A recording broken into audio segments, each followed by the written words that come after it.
Kodama.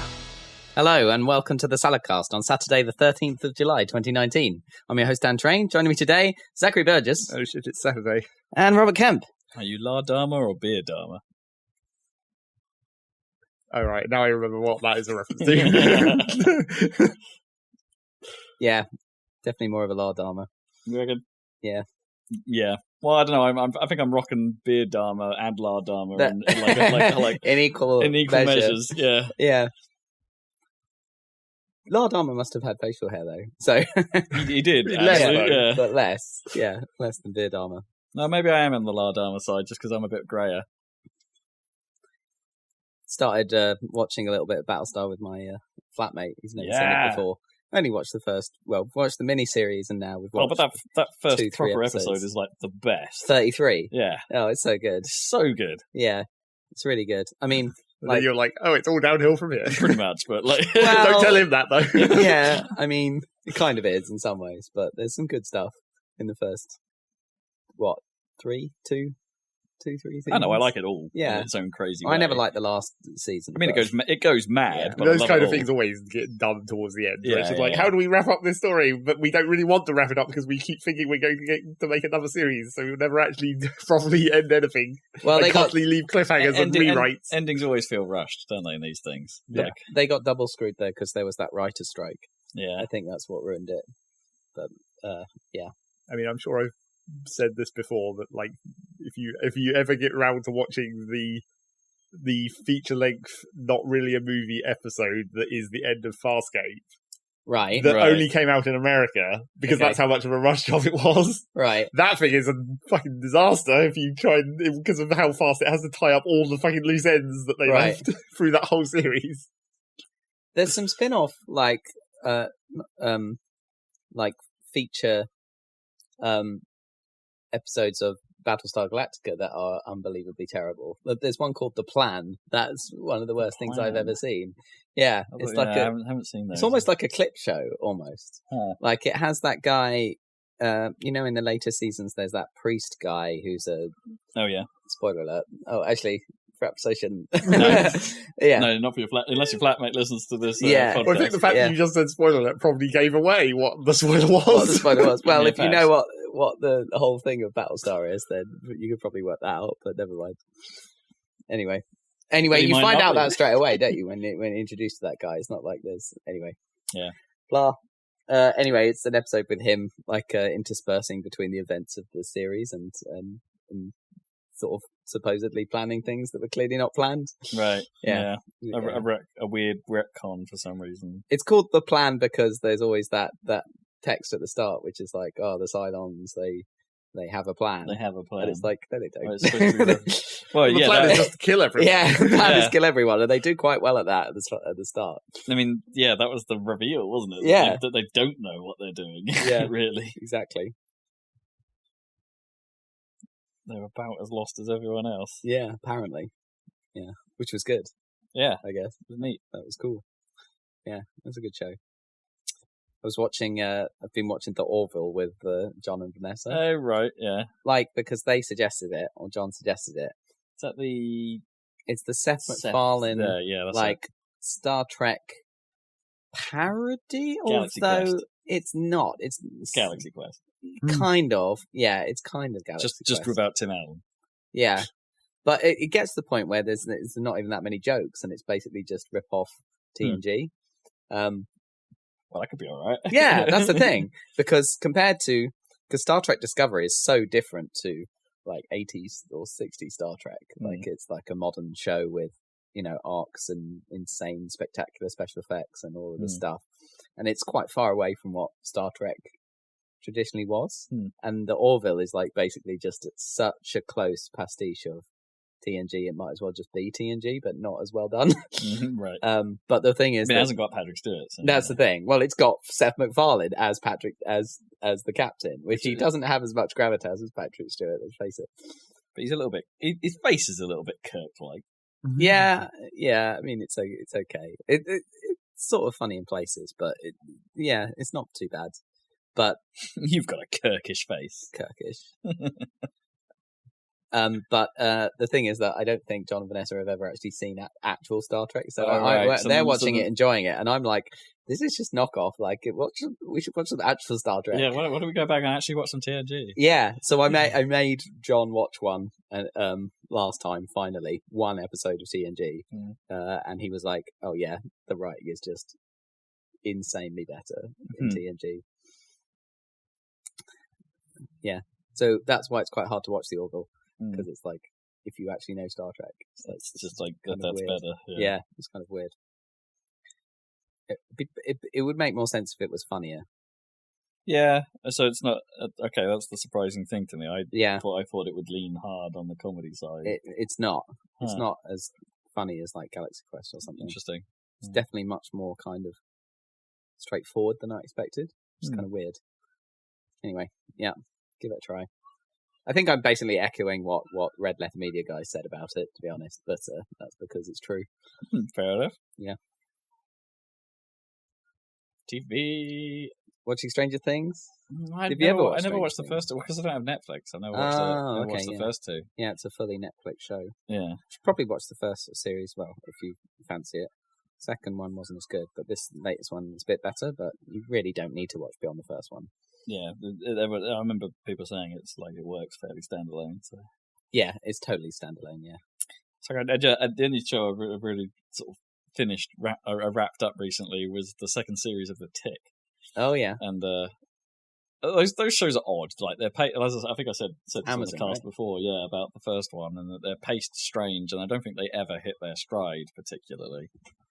It's like it doesn't quite have that flow right, like all the balance between comedy and serious act. Like it's always clearly bonkers, but some of it doesn't. Some of it lands, and then a lot of it doesn't. Or the jokes are so far apart that it seems a bit strange.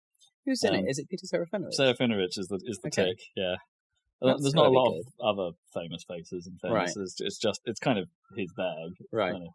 He leads the charge on that. Right. And he is very good at that role. But it's like they don't play into his stupidity enough. They don't. They play into Arthur's neuroses far too much. And it's like, the balance has always been off. But I did kind of enjoy it because of its stupidity in a way, because it's dumb.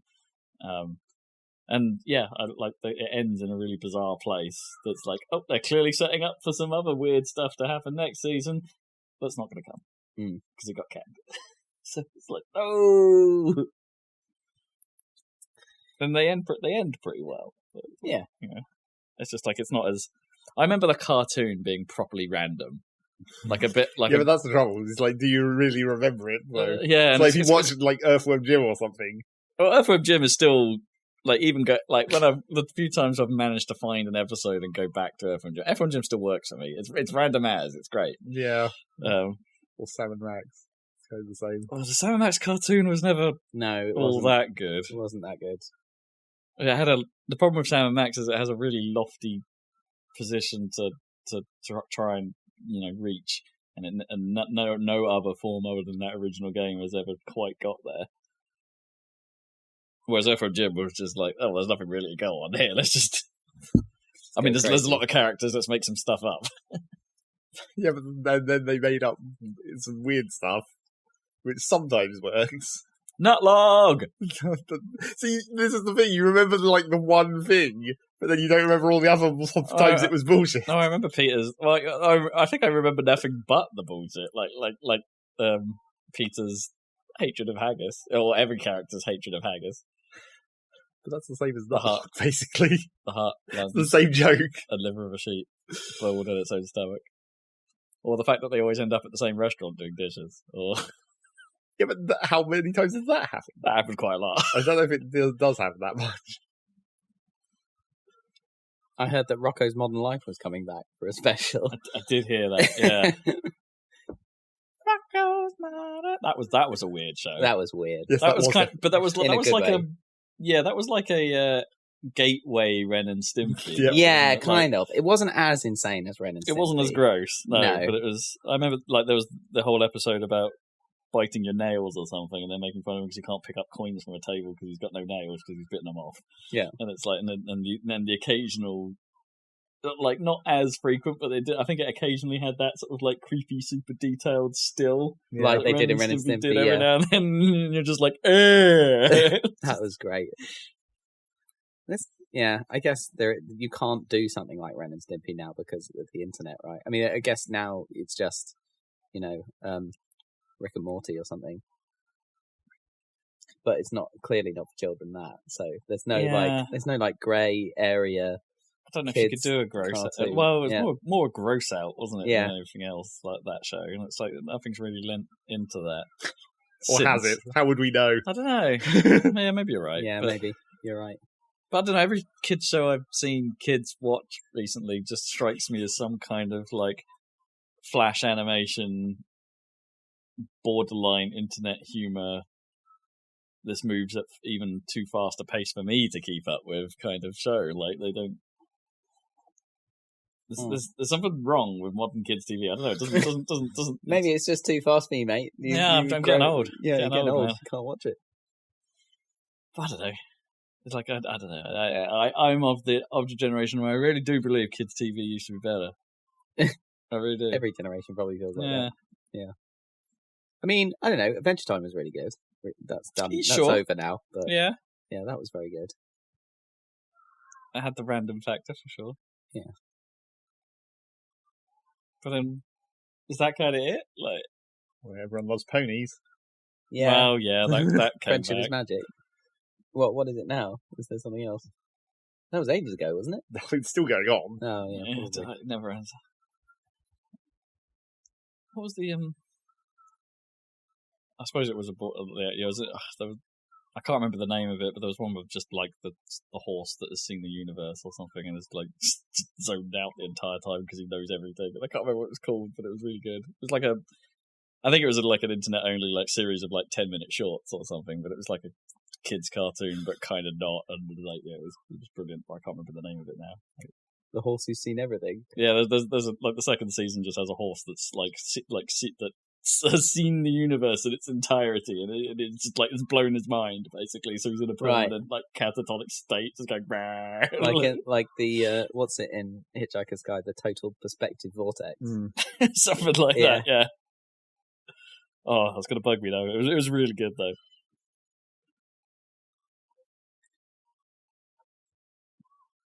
I don't know how I'm going to search for a horse that's seen everything. Then you might get it from that. That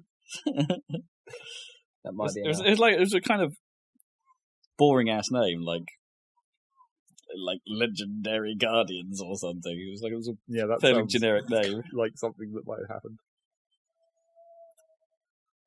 What on earth was that just went past? It was just like some kind of motorized mini scooter with like an electric bell. Ding dong. With a doorbell attached to it. Okay, a search for horse that's seen everything comes up with think you've seen everything in horse racing, or horses that have seen better days. Oh. Maybe stick some quotation marks. Yeah. It's always the trick. You've been watching anything, Zeg? What do you like? What do you like to play? Pokemon? No. Pokemon? What? What have I been watching in general? Yeah, like someone literally asked me this the other day, where it's like, "What do you watch on YouTube?" And I was like, "I don't even know." Yeah, I know. Can I possibly even describe what I watch on YouTube? Yeah, I don't think I can. It's like Smash highlights. Just this morning, I was watching videos of lockpicking. Right? Yeah. What, learning how to? No, not really learning how to do it. It's just like there's this. Well, here we go into specific channels, but it's this guy he calls himself the lock-picking lawyer, and that, I assume that does mean he's actually literally a lawyer. I think I've even heard of this. Also, but like he sort of reviews locks via the act of picking them, being like, how easy is it to totally destroy this lock? Oh, quite easy. What happens when it's a good lock? He still destroys them. He's just that good. Amazing.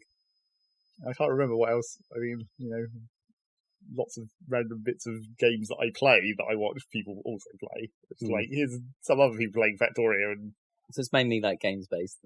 Well, yeah, sure. I mean, pretty much. I can't think what I watch that's not exactly game based, apart from lockpicking, apparently. Maybe the occasional SciShow or something. Get some random science news going on. What's latest in science news? I'm trying to remember what the last one of those I watched was. Something about space. Space. I think I watched a recap of like taking the black hole photo and stuff. Oh yeah, that was really cool. Where was that black hole? It was M87, right? M87, the galaxy. Yeah. I thought they were going to get a picture of the one in the middle of. Well, they want to, but there's a lot of shit in the way. Yeah, I guess. It's the classic problem with the center of the galaxy. There's too much galaxy in the way. Because we're on the edge of it. Yeah, you're looking, you're looking directly along the plane where everything is. Stuff in the way. Stuff in the way. Oh, I can't find this thing. Oh, disappointing. I'm really annoyed. Rob's Googling has failed. Yeah. That's going to bother me now because I'm going to want to watch it again. Okay. Should we move on to games? I guess. Or news, anyway. News! What's been going on in the world? Of games. Of games. Since this is a podcast about video games. News of games. Game news, in fact. What's going on? Tell me about it. I'm in the dark. Well, should we start with Nintendo? I guess. Since it seems to be the big news, even though it's not really. Yeah, it was the biggest news, but it's still barely news. Yeah. So, evidently everyone's been waiting for a new SKU or two for the Nintendo Switch. And they announced one, and it's called the Nintendo Switch Lite, which is not really a surprise. Well, no, it makes sense. DS Lite and all that. DS Lite and all that. And that's kind of what it seems to be, is like the 2DS of the Switch. A DDS, and a DS replacement, basically. Well, yeah. It's a Switch that is like ruggedized and cheaper and smaller. Pure and smaller, and it's designed no specifically. detachable Joy-Cons. No, so it can't actually switch. They can't make the noise. You can't click. Yeah, well, that's true. You can't do that, but it must be dockable, right? For handheld. No, is it not dockable? It isn't anything. It isn't. Well, actually, I guess I don't know if it is. It's not. Well, where do you plug the cable in, though? Because it's the same socket, right? To plug the charge cable in is the dock port. But they say specifically that it won't go on a TV. Okay, I guess if it's if the software doesn't then shunt the signal out through that port, I guess that would make sense. Yeah. So it doesn't do that. The fixed controls, so not detachable Joy-Cons. The buttons on the left one are replaced with a D-pad, right? Why do they keep doing that? I don't know. Decide one way or the other whether you want buttons or a D-pad, and then just have it on the. It makes it tricky for developers, though, because they've got to do the thing where it's like, well, we've got to detect what console. Well, not really though, because even the buttons on the Switch still have the little triangle arrows, so you just use that as the icon. It doesn't matter what kind of circle it's in. I don't think it doesn't have gyro or not the. They haven't said if it has gyro. They said it doesn't have HD rumble and it doesn't have the IR sensor. Yeah, so they haven't specifically said whether it has gyro or not. You would assume it would have to because some kind of games gyro. have motion controls in them. Yeah, but probably not. Certainly not independent gyros because they're attached. It's just one unit. No HD rumble. No HD rumble. But will there be any rumble? So I suppose for me the question is how much cheaper is it? Well, they announced the price, didn't they? Did they? It's $200, I think. It's not that cheap. It's cheaper. Yeah. How much cheaper? What's the? It's like 300, isn't it? For regular. Right, that is quite a lot cheaper, I suppose. And so, I mean, it's what I kind of thought, which is that my thing has always been they've got to replace the DS or the handheld because. Because no one's going to make games for it any longer. Well, there's the low end market isn't being covered. They're not being covered, and my thing was always if you've got a family with a bunch of kids, they're all going to want to buy them Switches. Yeah, not the big Switch. Anyway. No, they all want their own Game Boy, which would be fair enough. But or DS. In fairness, if they're that young, they'll be happy with the DS. Yeah, but there is no DS. It's gone. So. All there is Switch, and so they made a Switch that could be bought in that capacity. You still buy DSs, they're just not putting out new games for it. Yeah, and then the library's so big and your kids are too dumb, they won't never know. Yeah, they're going to... Unless kids start talking to each other and be like, we played this new thing called I think nowadays, all the time. with the power of iPads and whatnot, people looking at the DS will be like, man, this is actually shit. Well, true, yeah. So that's why they've got this, I suppose. Which kind of makes sense to me, even though it's kind of like meh. Right, I mean, it wasn't news for us anyway. No, because we all have Switches. Yeah, it's not news for us. It's not a better or if you want to go in the opposite direction with the news and be like, this is a bad thing. How are you going to replace the shitty sticks when they break? Inevitably, because they're attached to the system now. You can't just buy replacement Joy-Cons. Doesn't seem like a bad thing. It just seems like a thing. Yeah. Yeah. Yeah, you were right. There's no dock support. Yeah, so you can't switch. Just confirmed. There is no Switch in the Switch. In the Switch Lite. Yeah. But there's still, I mean, they could make another SKU, but I thought they'd announced two at once, like a Pro one and a Lite one. So did everyone else, but I still don't feel like the Pro one is necessary. Well, I feel like they're waiting longer on the Pro one because it seems like it's too soon still. Yeah, probably. Even though it's been 3 years. Probably, you're right. Yeah. It's already been. I suppose it would be coming a while now. Yeah, I guess. So that's Nintendo news. Yep. Don't think there's any other Nintendo news. No. Super Mario Maker 2 is doing well. Unless you want to talk about Pokemon, which is tangentially Nintendo news, I guess. Not really. Go on then. What's new in Pokemon? Well, the controversy of the National Dex has been continuing. Oh, yes. What? Is this literally just the fact that the new Pokemon game doesn't have all the Pokemon? Yeah. Is that all it is? Yeah. Why are they calling it National Dex? I know that. Because that's what the term is for the whole, when you have you have the regional Dex, which is the Pokemon in that game, and then the National Dex is all of them, which in most games is also in that game.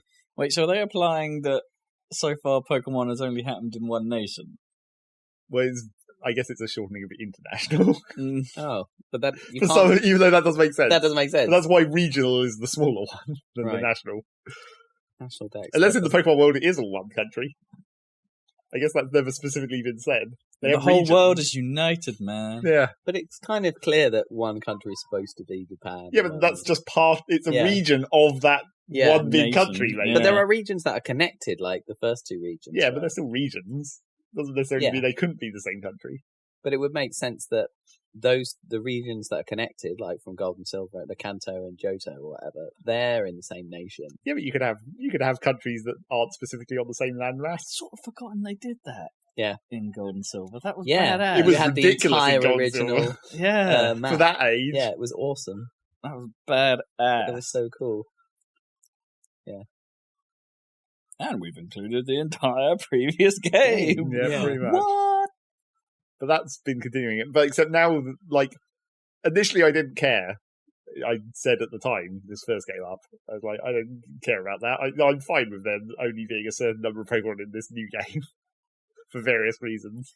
It's fine. They're getting to the point where they've got so many. Like, I'm actually more of a fan of them doing what they did with the Alolan stuff than I am them just constantly introducing brand new ones. I like the variants. I think are kind of cool. Yeah, although those aren't in it either. No, so, which I find baffling. It's like, why drop that idea? The Alolan idea was good. This is where I start caring slightly. Is that now the National Dex controversy has sort of expanded to be like the Game Freak are just lazy controversy, where it's just like, it's Rob's favourite thing about Pokemon, how shitty the animations are, and they're still that bad, except now they're just trying to cover them up with particle effects, essentially. They're not near. They are. Bad. You haven't seen them, because they're hidden behind all those particle effects, but it's still like the same. The Pokemon have like 2 different attack animations, one for physical, one for special attacks. They do their stupid, like, they just jiggle the model around to simulate different moves. They just sort of like a dog will just sort of like jump a bit. Yeah. Exactly. And then something will come out their face. It is still like that. It's just more masked behind all the particle effects. But they have like hurt animations as well. Okay, they have 3 animations. Why can't they just put in the work? They've got enough money. Exactly. That's what everyone's saying now. And then, like, yeah, but it's hundreds of characters. Yeah, but except less now. It's not 700 any longer. We're back down to like 100. Yeah. No, that's why they're doing it though. That's what you would assume, though. You would assume that the reason there's less Pokemon is that they're taking more time to put the work in, but they're not really still. You reckon, from what we've seen? From what we've seen, and just like people have been. Now that there's been a bit of a, space in time where people have had time to get off the hype train somewhat and look at the footage more critically. It's like, this doesn't actually look that good. Like the world and stuff. It's like these textures are kind of shitty. I have to admit, it's clearly a DS game, isn't it? Well, yeah, 3DS, it's not a huge bump up from the last one, is it? It's this thing. I think we saw that in that that last major reveal where they're wandering around the open area. Yeah. Right, and you're sort of looking at it going, this looks right. And you specifically said, that water is rubbish. Yeah, the water effect is especially bad. Yeah. But even just like, oh, look at this tree trunk, that just looks like garbage texture. Yeah, it's looking it's looking dated.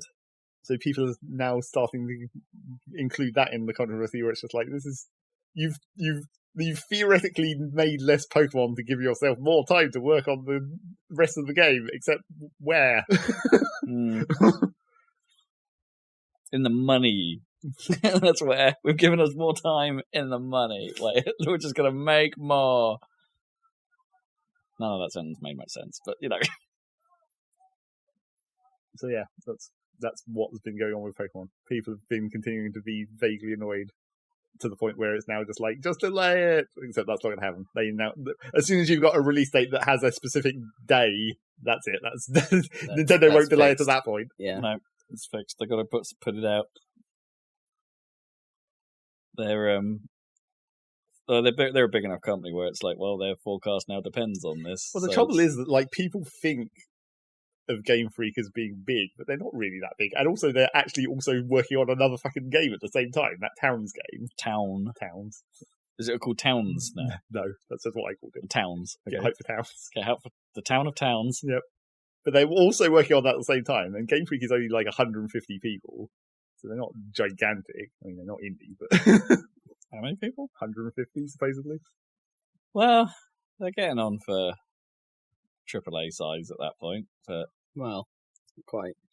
But yeah. What's it weigh? What, 300 is your average? Yeah. Ish AAA 50% A and a half. Yeah, but that's pretty big for most pretty game big, studios. but it's still like not. And also, they're still like technically an independent company, kind of. Yeah. I don't think Ninty really drive what they do with their games particularly. So they also might not have as much direct support from Nintendo, I guess. Nintendo might be like leaving them to their own business. Oh, I bet if they wanted support, Ninty would go, yeah, sure. Probably. It's like they'd be mad not to. They're a huge money spinner for Nintendo, so it's. So maybe the two go hand in hand. Maybe we're now back to like maybe the Pokemon company has bad management and they haven't realised how much of a bad job they're currently doing. No, they're just doing what a lot of Japanese game developers do when they're onto a good thing, and and to be fair, most game developers are like, it's not just Japanese. It's just sometimes a bit more obvious to see in Japanese games where they find a good thing and they stick to it. Right? You only have to look at Yakuza, I suppose, is a good, or that's that series. It's like, yeah, okay, it has evolved, but the game isn't all that different now from what it was in 2005. Sure. At its core, and it's it's just a thing they do. They like, and Ubisoft did that with Assassin's Creed for God knows how long until they finally decided to do like a fairly big. Bigger revamp of it. It's just how sequels work, man. Yeah, but it sucks. This was clearly the chance for them to do it, though. This was the moving moment to the Switch. You've got a big boy console now. Yeah, do something. But then maybe that was the trouble, of course. Where it's like they weren't experienced with. I mean, yeah, you might techniques. be right. You might be right. It might just be that it's just too new to them. Like like they don't have the staff to deal with this particular problem. And they kind of also backed themselves into a corner by when Pokemon Go was coming out, announcing that the real one was coming. Even at that point, that was too much commitment. If they hadn't have said that, or if they said that even more vaguely than they did, rather than having to say it to stop people being pissed off about Pokemon Go, if they hadn't have sort of given themselves at that point being like, okay, so it has to come out within like a 2-year window essentially.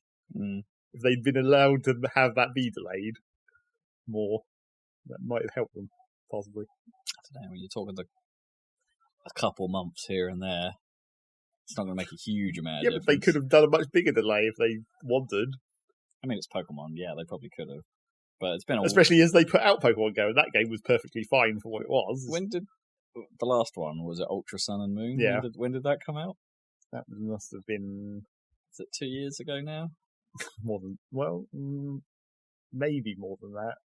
because we were talking, because originally we thought it was going to be Pokemon Stars and it was going to be on Switch, and that was just before the launch of the Switch. Yeah, that was when that rumour started flying. So it must have been about 2 years ago when it actually came out as Ultra Sun and Moon. Yeah. And that doesn't technically count as a new game, of course. That's just like the third version of the Sun and Moon, except there's two of them. Right, yeah. Well, it's the first revision of the Sun and Moon games. Yeah. Let's call it that. Yeah. Yeah. I can see why. I can. Okay, the Pokedex thing I don't agree with. I think it's fine to cut the number, whatever. But I can see why people are like, just like, hey, you should have done more. Yeah. I get that bit. And also, this was in the trailer that just came out for it as well, because you get the hype going, I suppose. They're releasing trailers. They showed another two of the gym leaders.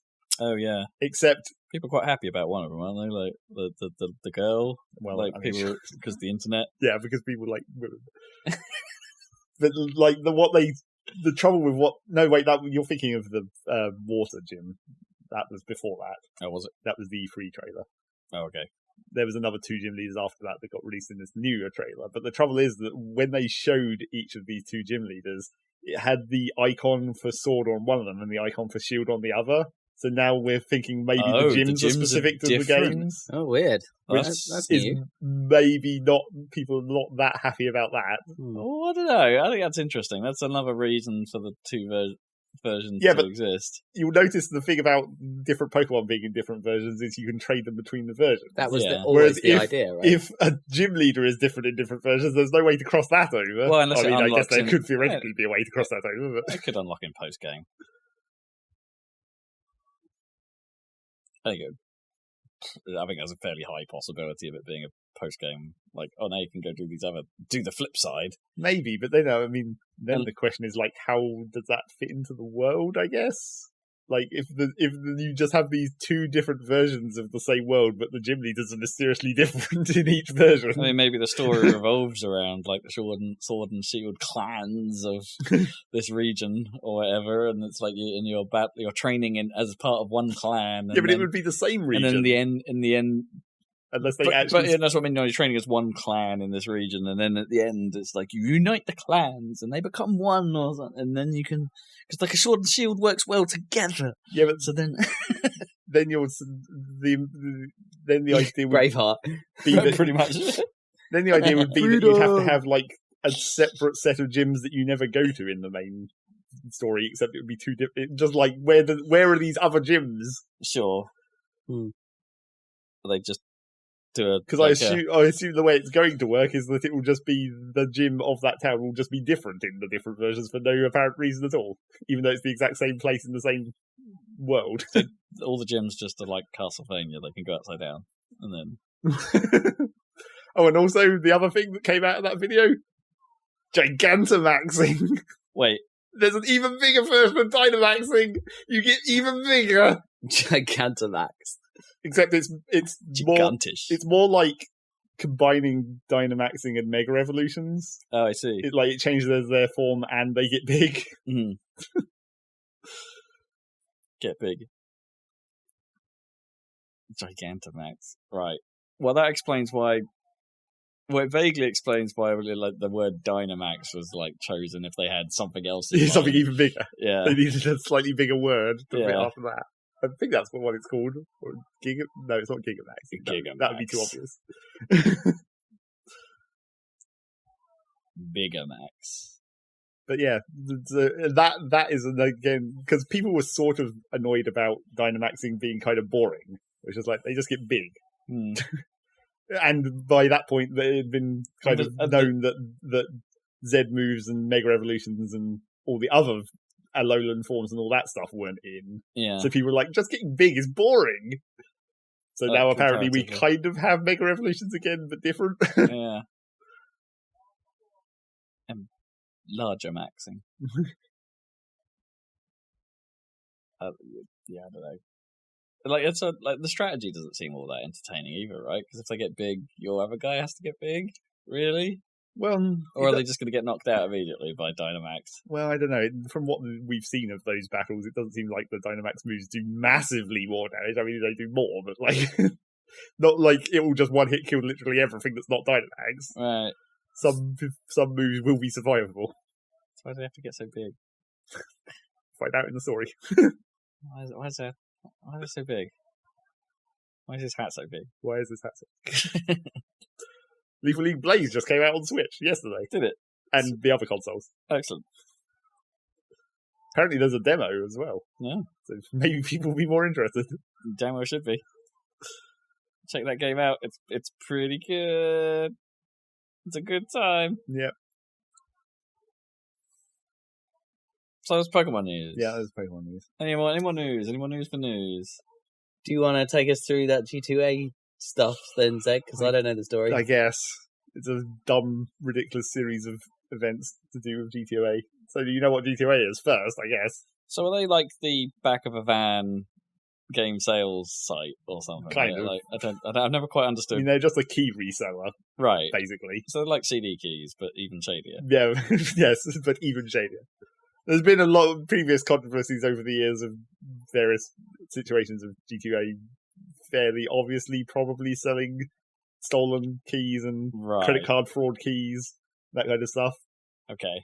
So already people didn't like it very much for those obvious reasons. Mm. But then, so what happened, I guess, at the start of this fortnight, it would have been somewhere around then, an indie game developer discovered that G2A had bought Google adverts for his game on G2A. So if you searched his game on Google, the first result was the Google advert for his game on G2A. Except he never gave them permission to sell his game, and oh wow, and all those keys were clearly stolen because he could trace them himself. Wow. And so he made a Twitter post where it was like, "Don't buy my shit off G2A. Literally pirating it is better for me than you buying it on G2A because then I don't have to deal with like credit card chargebacks when the keys get cancelled." Right. Wow, that's bad. So then that brought various other indie developers out of the woodwork to be like, yeah, please just pirate our stuff if you're considering buying it. If you don't want to buy it from somewhere else and you only care about G2A, pirate our stuff instead, please. It's actually less work. Yeah. So we're not going to see any of this money. Yeah. So then G2A went on the defensive and were like, you just don't... They're classic... I don't think that this is a current quote, but it was a classic quote from one of the previous controversies that they said, where, like, people just don't understand our business model. Our somewhat questionably legal business model. I mean, it just begs the question, where are they getting these from? Like, how can they defend themselves without revealing where their keys come from? Yeah. And then, so that led to a whole series of other back and forth, sometimes on Twitter, but sometimes, corporate posts about like G2A being like, oh, if you can prove that these keys are stolen for a neutral third party analysis, then we'll cancel these keys and give you 10 times the money back. And it's like, yeah, that's gonna fucking work for anyone, isn't it? Yeah, how are you gonna prove that? I guess. Yeah, through an independent auditor or whatever. And then eventually it came to this possibly the worst part where various journalism type websites, I can't remember which one was the one that actually whistle-blew this or whatever. I think it might have been Game Informer. G2A sent emails to various websites saying, please print this completely non-biased article that we wrote for you to post on your website about G2A. And it's just like, I'm pretty sure that's a very bad thing to be saying. No one's going to do that. No one with integrity is going to do that. Nope. So yeah, and then that immediately got called out. And then G2A were like, that wasn't us, that was a rogue employee who sent those emails.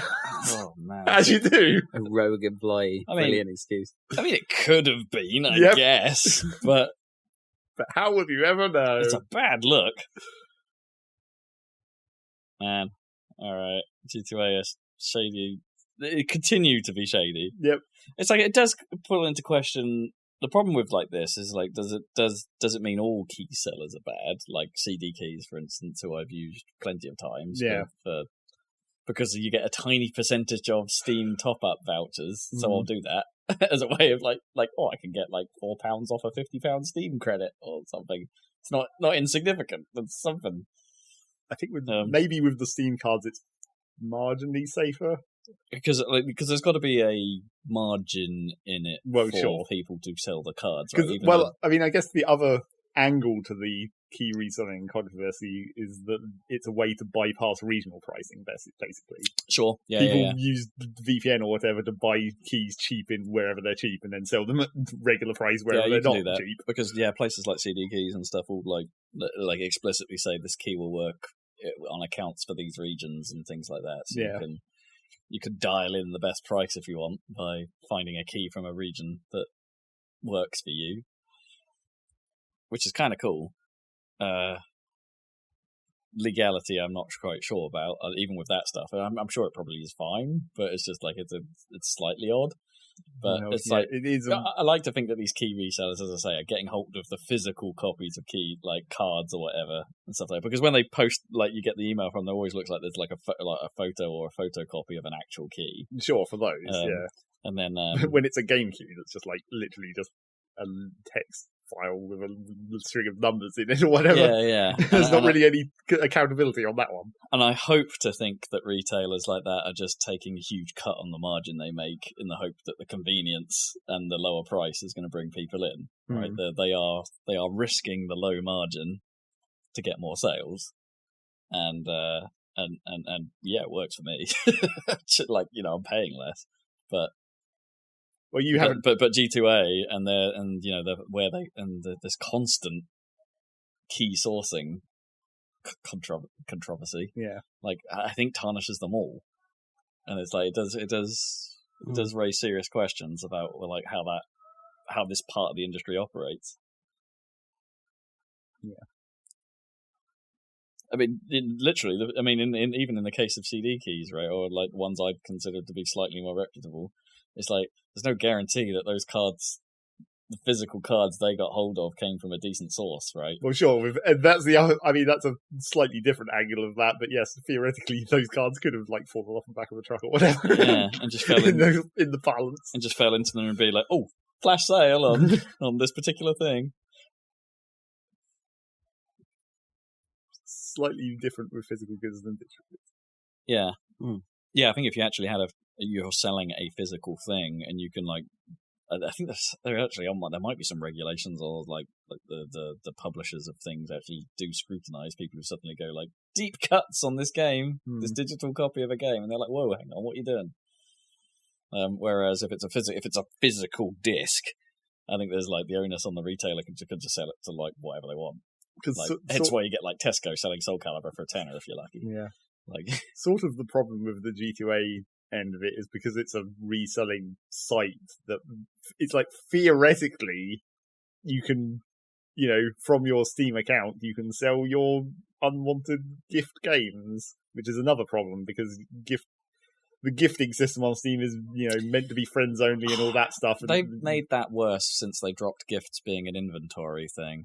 Because that actually was kind of useful because of the concept of regifting. Kind of was easier, but the problem, or you could have the question mark, which I really loved about Steam, and that you could buy a game, put it in your inventory, and say, and then be okay, I've got some stuff I need to figure out. If I'm if a specific date happens where they might where a sale is going to happen, for instance, or the sale is ongoing, and the person you're giving to might have already be after it, or someone else might want to get them to get it. And I know they try and avoid that now by just saying, if you're trying to give it to this person, then someone else can't. But it's still a bit I'd quite or if you're in that mindset where it's well, if they don't want it, I'll have it instead, but I still want to buy it at the sale price. Because timing. That does seem to be another part of the G2A problem is the gifting side still exists. Theoretically you shouldn't be able to just pay someone because there's it's not they're your friend and they're just giving that to you directly. There's a whole process to go through shady click on this link to initiate a friend transfer request or whatever. It's just this is clearly getting even less legal looking by the second. Because who knows what bot accounts there are on Steam that are harvesting whatever. Just harvesting. Yep, harvesting. Speaking of Steam, I guess, just to finish up, slight, just reminded me to finish up the story of the disastrous Steam sale. Yeah. Turns out that there was some quite shady business going on with that in the end, where, do you remember, you spend money on the sale, you get points, and then if you get enough points, you can get a £5 discount voucher. Right, yeah. Well, which I didn't quite make in the end. No. Well, people were like, okay, so obviously, how can we game the system? And it turns out that if you go to the Steam marketplace where you can buy and sell shit like, for example, Counter-Strike Go keys, if you do a market trade, that doesn't give you points. But if you go into Counter-Strike and buy keys directly from the Counter-Strike market, or Team Fortress, it also works. If you go into their in-game marketplace and buy keys there, that does give you points. And then you just relist those keys onto the regular market price and essentially get all your money back because you're just reselling them at mostly the same price. In Steam, well, you get a chunk of it back in Steam Wallet, right? Yeah. Okay. You get you can get someone did the maths, and it's like you can get like nearly 90, or you could before the prices all crashed because everyone was doing this. Right. You could get nearly 90% of your money back from selling the keys back to the market. So you're essentially getting the points at like 1/10 of the actual cost of the points, and then you could just grind the vouchers. You had to make some initial investment, right? But you could actually get more out of it in the voucher costs than you initially put in. Interesting. So that was a problem for a while, but then the key market kind of crashed. But then, arguably, that still doesn't solve the problem because the market will eventually rebound, and then anyone who's hoarding keys can just gradually meter out their keys over time, so they theoretically still haven't lost any particular amount of money. They've still lost potentially money, though. Yeah. Like losing 10% still a thing. Well, sure, but they were paying to get that. To get the vouchers. Get the vouchers, yeah. And the vouchers are always going to be good, right? Like £5 off or whatever. Well, actually, I don't know how those vouchers work because I've never seen. Was it like were they combinable? Like like if you had, I would assume that you can't trade them, so they probably are locked to your account. But presumably, you could then use that voucher to buy something and trade that away. Maybe. I don't actually know how those vouchers work. What, to get actual money? Oh, maybe, but I don't know if you can do that. But I don't think you can actually sell games particularly. Well, unless you can through GTA. Not doing that. Coming back around. Yeah. So yeah, there was this fairly major exploit in the Steam sale for the part that mattered and not for grinding points, which there was also an exploit for. If you didn't have enough achievements in your games to fill up your point meter, just mod Starbound so that sodas are infinitely craftable for free, because one of the point gaining achievements is drink a soda, and it doesn't detect whether your game is modded or not. Of course. People drank a lot of virtual soda. Double hand those sodas. Equip them in left and right hand. Oh, yeah. But as I said at the time, the amount of points was so insignificant compared to if you'd regularly played any game on Steam recently. I never used even close to the number of points I had. No. I don't think I even chipped into my Factorio pile. I think I only used Binding of Isaac in the end. No, most of mine came out of Rocket League. Because that just kept going. Oh, that's the Steam news. Yep, that's all the news, I think. I think that's all the news. I mean, there was a lot of indie devs that came out being like, we actually sold less this Steam sale than we... Like, a lot less than we normally would. For some mysterious reason. Something to do with, like... one of the claims is that the wish listing system on Steam is actually a fairly decent indicator of how well your game's going to sell. Okay. Especially during a sale.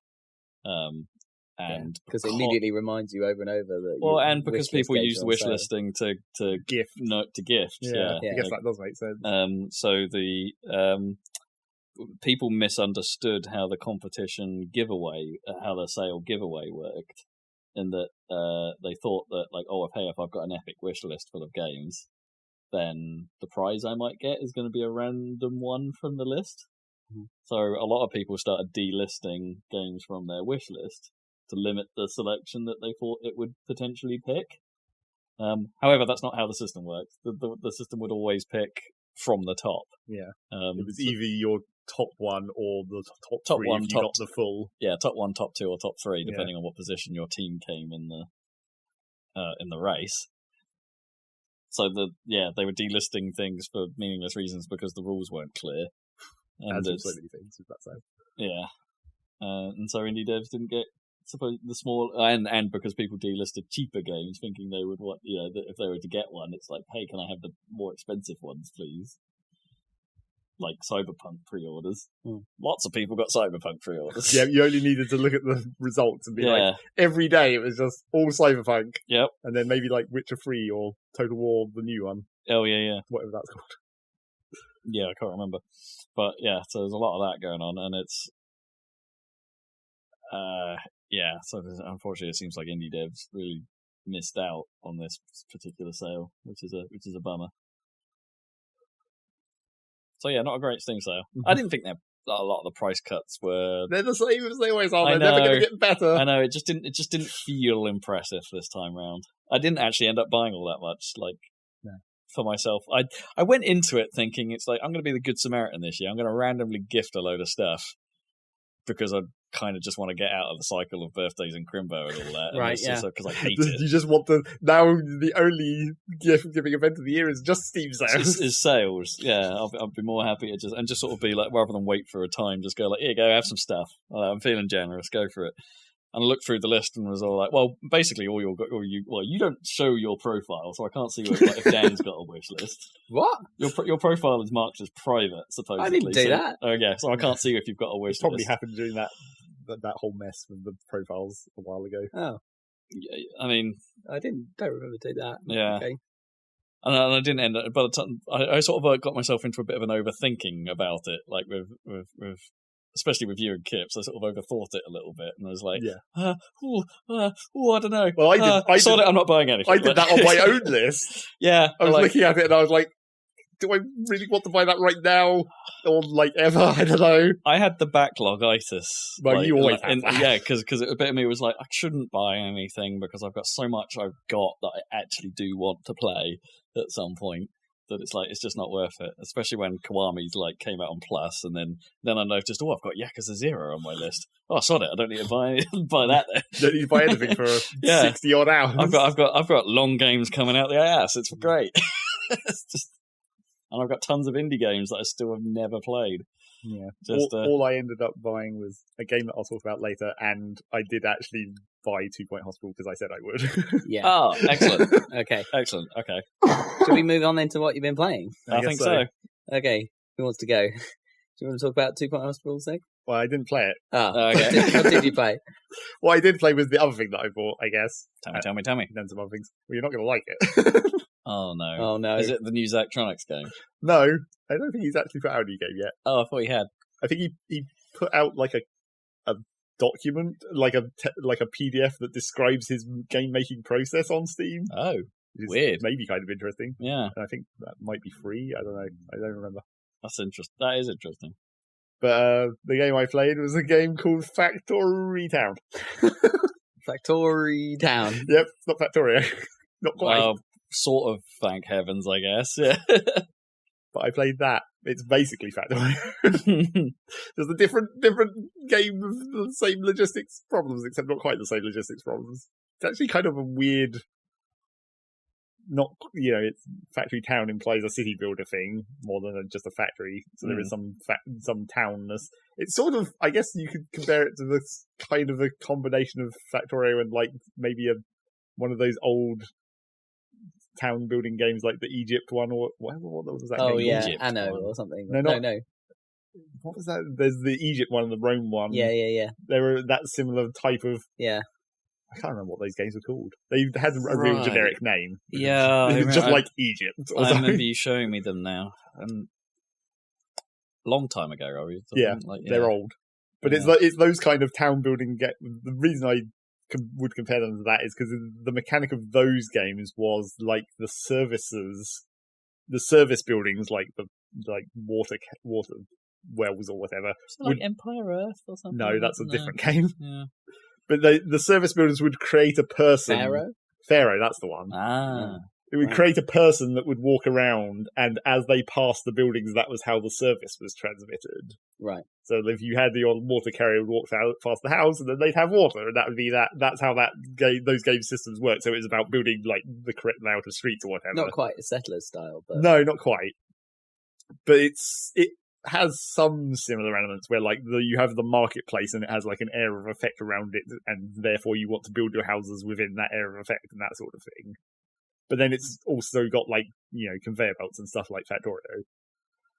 And then it has like slightly different sort of, I guess you'd call them less technological variations on logistics. Like you can just straight up have guys carry stuff between buildings. And then there's like the upgraded versions of that where it's like, it's a cart so you can carry 4 things at once. And then it's a wagon so you can carry even more stuff at once. So that's just like point to point. So that's like the simplified version of the logistics. And then there's like the even simpler version of conveyor belts where it's like the chute, which is like, that's sort of interesting because it relies on gravity. You can either build it flat and that'll work, but then if you have any vertical, it can only go downhill because it's a chute rather than mechanical like a conveyor. So then and that is obviously the other major difference between Factorio. This game is 3D, so it actually has like, you can build up. Yeah. So you can build like scaffoldings and stack up your conveyor belts or whatever and cross them over. That's kind of cool. So it does kind of make it like a slightly different challenge, but it's still, actually I don't know if it is classed as early access. I think it is, but it still has some like slightly awkward problems with that whole system. Like for example, once you build a conveyor belt on top of another conveyor belt via the power of scaffolding or whatever, you can't really edit the bottom one. You have to delete the whole thing, rebuild what's on the bottom, and then build it back up I see. From there. Yeah. It needs like a layer view or something where you can cut away the upper layers or something to be able to edit the bottom. But yeah, it has combine different resources in different buildings, and it makes a more and more complicated chain. And then you have to solve the logistics of shipping a whole bunch of different things into one building or whatever, and then get it to the market, sell it for cash. Use that cash to not really do anything because it's not very well balanced in that aspect. The amount of actual money you get out of selling stuff on the market is way too much compared to the rate that you actually use it. So there's that. I'm just looking at it now. It's got a fairly nice, crisp cartoon, sort of cartoony. Yes, it's got a bit of a tilt shift. That you can has it as well? That you can turn off if you want. Oh, but tilt shift is cool. I like the way the guys bobble about like Mii's. Yep, they just jiggle. They're just jiggling around. But yeah, it's slightly weird because you have all these logistics things about moving stuff around, but it also like then it is early. It is early access. Then it sort of has too much sandbox in it because like you can basically move stuff around for free.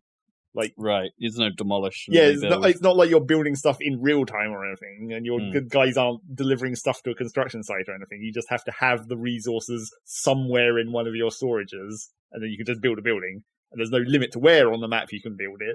Things take time to build. No, right, you just plonk them down. So really, and if you really wanted to get ridiculous about it, you can even basically completely skip the logistics. Like you can build a barn, fill it up with resources on one side of the map, and then just pick up the barn and move it somewhere else manually. Oh, wow. And it's like, that does kind of remove the whole point of the game, but that's also, it's a lot of manual work. Yeah, you're doing the work then, rather than setting up the... It's like moving a doctor around in hospital. Exactly. So it's maybe got slightly too much time. And, of course, the thing that annoys me about it, as is typical, is map generation. The maps are just, like, far too crowded with stuff. And there's really... The thing is, it gives you the option to just delete resources for a small amount of money. And I'm just like, I should do that, but I can't. It's so against my natural instinct in playing these games. I must harvest everything, even if I don't need it right now. What if I need it in the future? There's just like all these fucking trees and rocks. I could probably just delete them all. It wouldn't even make any difference because there's so many resources everywhere. But I just can't bring myself to remember to do that. And I'm like, damn it, this is just me being problematic. I should just delete them. It'll be fine. You got a problem, man. And then the end game of that game gets, a bit magical, wherein towards the end game you don't even worry about natural resources. You just basically create resources out of magical energy instead. So you can sort of standardize your factory layouts to be like, I can have rock be made wherever I need it to be, rather than having to harvest it from a place where there's rocks. So the magic unit becomes the important thing. Right? Yeah, so then you're piping the magic around. Right. That seems like it would suck the fun out of it, though, at the end. Yeah, maybe. I don't know. I guess the idea is that by that point you're building everything on conveyors, and it's only about managing the complexity of getting enough stuff into each building rather than where that stuff's coming from. Because it can be kind of difficult to get things in and out of buildings in an efficient manner. Because you can build 2 stories of conveyors into one building, but that's not nearly enough sometimes. Mm. And then there's actually quite a lot of stuff that's very similar to Factorio with like the logic circuits and stuff that you can do to be like, oh, I can have this sensor that detects how much of this resource there is in this building and determines whether it should take it out of it or not, or dump it, or if it overflows or whatever. It's got logic programming as well. Mm. Slightly awkward logic programming because you have to put these logic things in the world and then link them by essentially invisible. I mean, you do that in Factorio as well, I guess. The circuit network is actually a physical object that you place. But in this game, it's slightly more awkward, mainly because you can't necessarily see what it's doing as easily. Right. Because in Factorio, it's like a physical cable between the buildings. Whereas in this, it's just it only appears if you mouse over it, and it's just like a virtual arc that leads to the thing that it's controlling. It's probably pretty early days for this, though, right? Maybe. I mean, they seem the last update was like, here's some end game content, which sounds like they might be getting reasonably close to being done with it. Or they're just thinking about that stuff. Well, yeah, maybe. Or maybe they just wanted to put it in because end game content means effectively like infinite resource sinks, of course. Which, I mean, that would be a fine thing to put in quite early in your development, even then. To be like, you just want people to keep playing and refining infinitely. So there's that. And then I played even more Factorio because I can't get enough. Played even more mods. Even more mods. Different mods? Yeah, you're done with your endgame mods? Or well, I mean, space mods? They're pretty much all endgame mods. I've played around with a couple of other. There's one that's sort of a vanilla overhaul, which is sort of.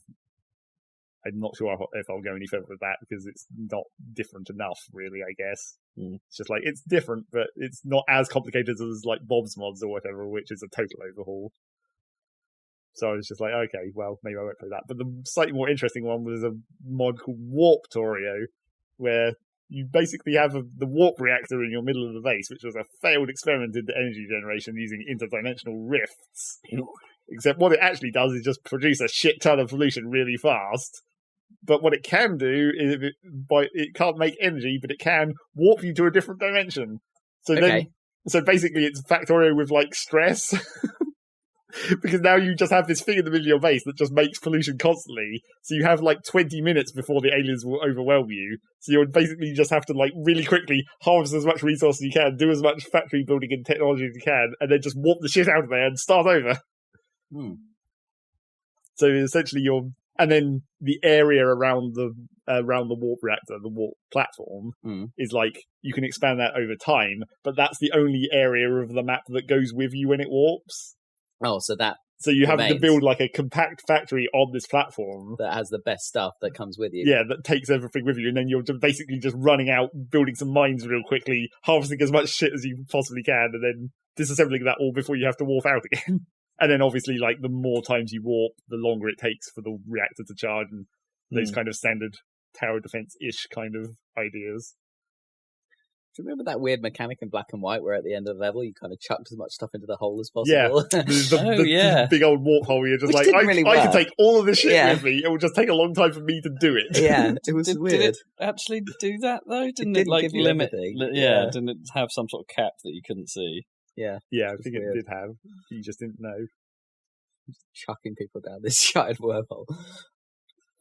But yeah, I played some of Warptorio, but like, that's actually too stressful. It's like, I don't think I play Factorio to have that much stress. No. Where I'm on the constant timer where it's like, oh shit, it's 13 minutes in, better think about disassembling my mines because the aliens are coming. You play Factorio for the drudgery of it. Well, I play Factorio to make designs, and when I'm constantly on a time scale where I have to keep stopping every 10 minutes to disassemble stuff and pack up before the warp, I can't really take time to think about what I'm designing. Right, yeah. You're being interrupted. Welcome to the world of actual work. Yeah, I guess so. I can't design. Being interrupted constantly. Yeah, it's true. And then I played several other things for sure. I even played TF2 for like 2 rounds. What? Wow. Amazing. Yeah. What's it like these days? Still the same as it was since the matchmaking patch. Fair enough. Matchmaking still sucks. Still just want the heavy server back. Yeah, still just want a server list. So is there no way of doing the old school way at all? There is, but there's no servers there any longer because Valve don't do those. Because Valve don't make those generic servers any longer. And and everyone else has moved away from TF2 hosting. Well, and all the servers that remain are all weird bullshit modes and mods. Right, yeah. So there's no like vanilla servers? No, not really. So you still don't stay on a server with the same people? No, everyone just quits at the end of the round. Matchmaking has its place, for sure. But there's something about getting into a server, especially in a game like TF2, and just staying with the people. Yeah, there is. Like, I don't know, and it doesn't happen. It's frustrating that it doesn't happen quite like that in Overwatch. You tend to perhaps see the same guys for like 2, maybe 3 games, and then everyone will quit out. And then it's just like, what left? We had a good thing going here. These teams were nice and balanced and stuff like that. But then it's not just a few people leave. Like as soon as a couple people leave, everyone seems to quit out of an Overwatch lobby, and it's like, no, come on! Like one person isn't going to change this dynamic, is it? Is it? Well, maybe.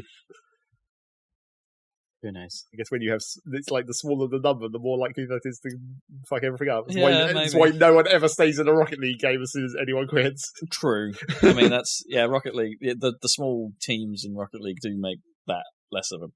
Well, it makes it more of a problem in terms of building up, what we're talking about here. Yeah. But less of a problem because that game isn't really about that.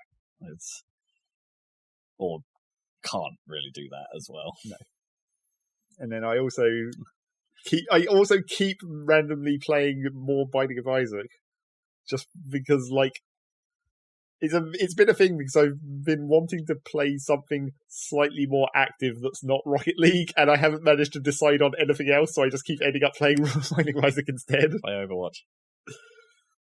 You'll really like it, I swear. But yeah, played Binding of Isaac and had some funny runs. I had a ridiculous run where play Counter-Strike. I reckon you'd be pretty good at it. No, I don't think so. Well, I'd be averagely good at it. Yeah. Maybe. I had a funny run in Binding of Isaac where I created a build which was the just stand still build. Right. Which is pretty funny. I got, there's a character that has a dead bird where when you get hit, the bird comes out and attacks any enemies. It's like a revenge mechanic. Then I got basically a duplicate of that, which is like the attack fly. Essentially the same thing. You get hit and the fly comes out and attacks enemies. But then the trick to it was that I got an item where if you stand still, you just become invulnerable, but you can't move or shoot. Oh, right. So basically you just fight normally until you get hit, and then you just stand still because then your attack bird and the fly will just kill everything else. And you'll be invulnerable. And you'll just stand there. Yeah. It was like, this is a great build.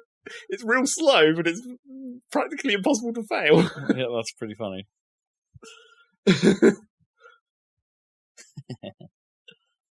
It was the first time I've ever found a use for that item. Right. I knew what it was, and I was like, wait, hang on, this is actually great, isn't it? What, the invulnerability thing. Because it's so situational. There's virtually no other way that would work apart from this pairs up with these one revenge mechanic so well. I mean, maybe if you were in a boss fight and you knew that there was an attack coming, that kind of, but it takes like a second to trigger after you stop moving, so it's kind of difficult to predict. But yeah, actually, it was even better than that, because not only did I have the revenge mechanic, I also had the thing that, after a few seconds in the room, you get temporary invulnerability. Except it's like Mario's star invulnerability. Like, you run into things and they die. So you spawn in the room, you stand still, 5 seconds later, you suddenly become invincible, and then you just ram into everything that's not already dead. It's just like, this is a weirdly effective combo. And then fight normally. And then fight normally until you get hit, and then the revenge attack comes out, and you just become invulnerable again. It's the just stand still build. Yeah, it's pretty good. Pretty good. Yep, Binding of Isaac is pretty okay. Is that Rebirth? Yes, just Rebirth. Like. Yeah. None of the... I never got other Rebirth extras. Plus or Afterbirth or any of the other ones subsequent to that. Well, the Rebirth was such an expansion on even the originals, right? Like, in terms of stuff. It was, but then again, all the expansions have pretty much been that again. So by the time you get into the most recent ones, it's like, holy crap. There must be so much stuff in there now. Yeah, almost too much. It's like, I pretty much know all the items in Rebirth by this point, and I'm just like, I can create a build because I know what I'm doing. But if you add a whole other, that amount of stuff again, not sure I could memorize all that exactly. Just look at the wiki. Well, sure. As everyone does for Isaac. Yeah.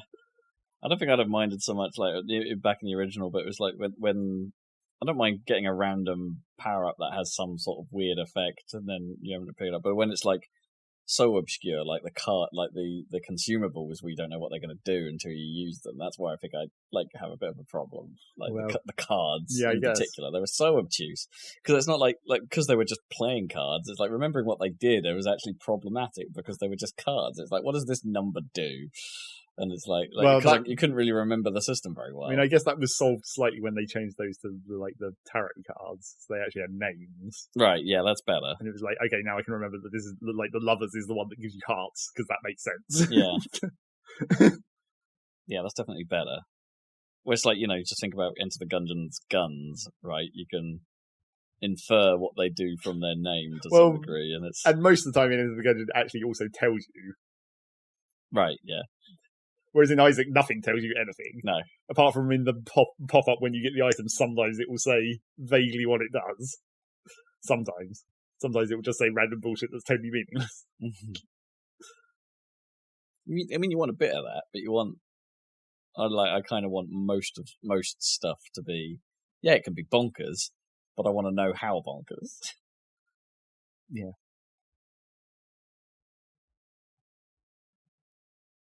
So has that been your week? Yeah, I guess so. I actually played quite a lot of different stuff that is all the same stuff. Yeah. I haven't actually played anything new apart from that one Factory thing. Town. And I probably will get round to playing 2 Point eventually. We'll get that next time. I mean, it's not like I haven't already played it, because when it was free. Yeah. But they might have updated some stuff. Yeah, you'll probably finish it by the time, by the time you'll have overtaken me, because that game does end up starting to take long times. Yeah. It gets longer and longer. Like I'm most of the way through the main campaign on it now, but it's when you're starting a whole new hospital and you're like, oh shit, I know I have to build literally everything again. Yeah, I've got to start from scratch, and it's like, we talked about this before. The sort of management aspect of it is a little confusing. Like, how do I solve this particular problem? But I guess that's the game.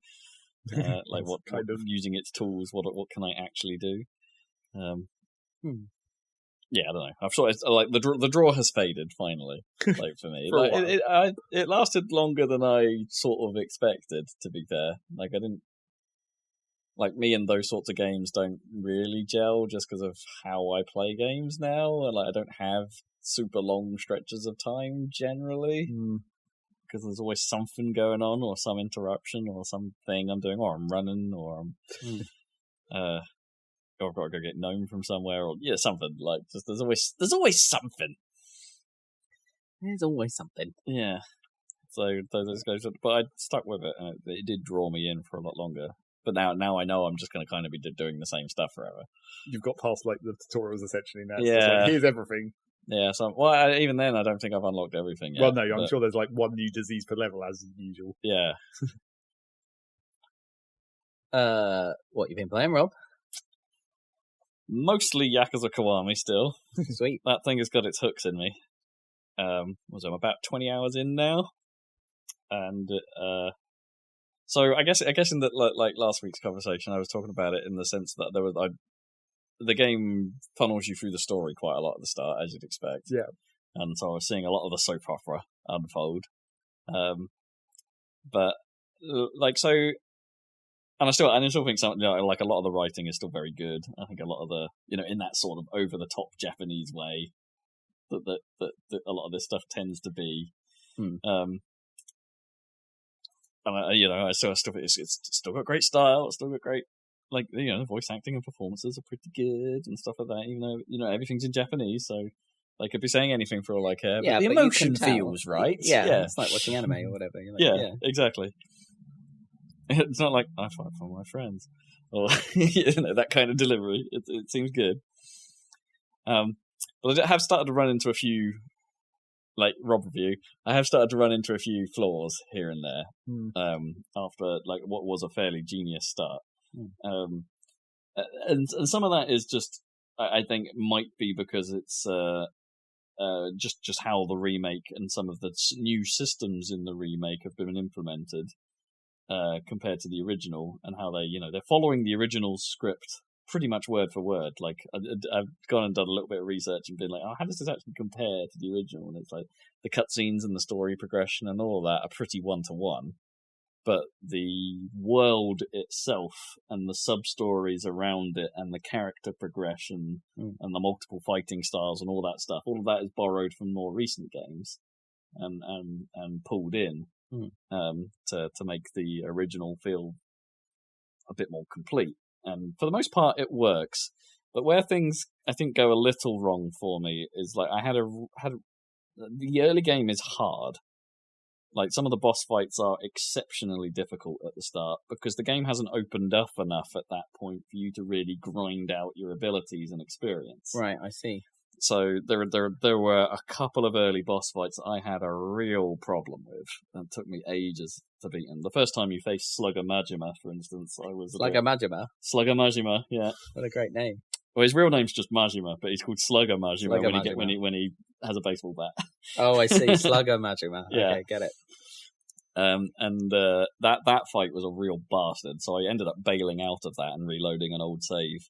But I didn't really have any sub-stories to do at that point, so I didn't have a really decent way of spending my time. So I had to just basically run around the area of Kamurocho I had access to, just getting into random fights to build up some experience points. I literally had to do an old-school grind. I haven't had that for a while. Yeah. Games kind of... They've moved away from that, haven't they? I'm not even sure why. Like, I mean, obvious why, but like...